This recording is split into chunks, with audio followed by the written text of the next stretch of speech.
Welcome to The Explainer. Today, we're diving into passive income, but maybe not in the way you're used to hearing about it. We're not just talking about side hustles. This is about using some really smart, modern strategies to build a financial foundation for the future you actually want. I mean, seriously, just think about that for a second. What if, while you're sleeping or studying or creating your next project, your money was out there, actually working for you? That's the big idea we're going to unpack right now. You know, financial independence can feel like this huge, far-off thing, but passive income makes it real. It makes it tangible. It's the key, really, to building a more independent, flexible, digital-first life, completely on your own terms. So let's get right into it. We're going to walk through some super clear, accessible strategies. We'll start with the foundational first steps and go all the way to the absolute frontier of digital finance. Okay, so every good plan needs a solid foundation, right? Well, when it comes to passive income, that means starting with something that's safe, steady, and really reliable. It's honestly the smartest place for anyone to begin this journey. Let's start with one of the simplest tools out there, the High Yield Savings Account, or HYSA. You know that sad 0.01% interest you get from a standard bank account? Yeah, forget that. An HYSA is designed to make your savings actually, grow. It puts your emergency fund or any idle cash to work. Think of an HYSA as your launch pad. It's super low risk, and you can usually set one up online in minutes. But the real power? It's psychological. It gets your money in the game and starts building your confidence. I mean, seeing your balance actually go up, even a little, is a really powerful first step. Okay, so once you've got that foundation in place, we can start looking at strategies with a bit more potential for growth. And this next level, it's all built on one really powerful idea: diversification. Or to put it simply, not putting all your eggs in one basket. And that brings us to the ETF, which stands for Exchange Traded Fund. Now, it might sound a little complex, but the idea is actually super simple. An ETF is basically a bundle of different investments, like stocks from a ton of different companies, that you can buy as one single thing. Here's the best way to think about it. Buying a single stock is like buying just one song.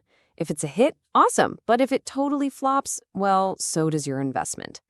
An ETF, on the other hand, is like buying a whole curated playlist, like the top 100 hits. You get a piece of everything all at once, which instantly spreads out your risk. And the difference is just so clear when you see it like this. The playlist, your ETF, it gives you that broad exposure, and it kind of cushions you from the fate of any one company. The single song, though, it concentrates all of your risk in just one place. For building a stable portfolio, that diversified approach is absolutely key. So what if you want to invest in real estate, but you don't exactly have the cash or the desire to buy a whole building? Well, that's where REITs, or real estate investment trusts, come in.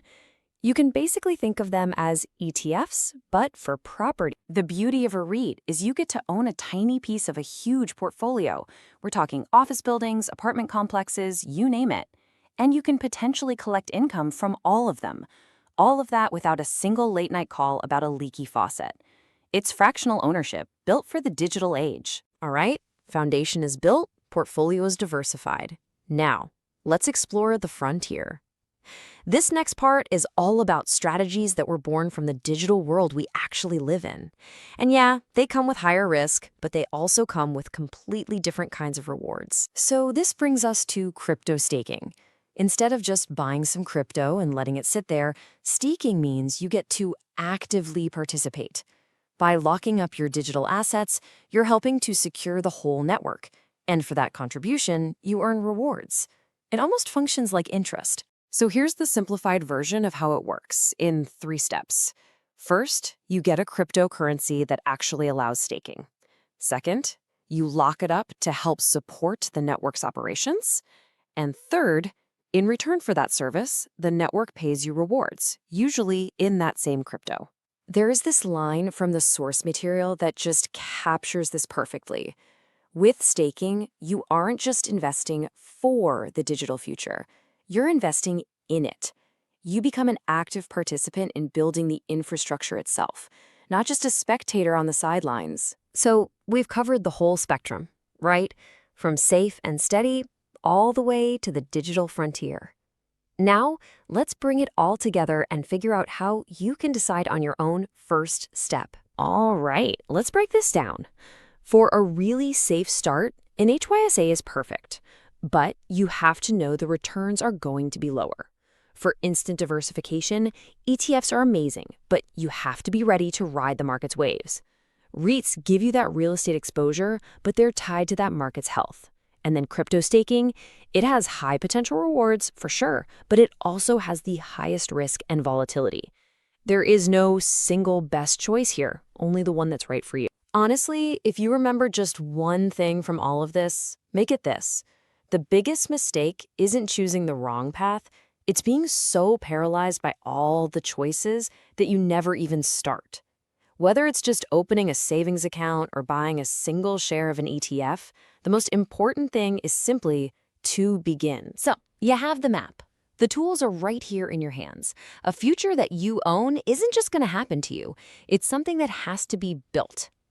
The only real question left is, what's your first move?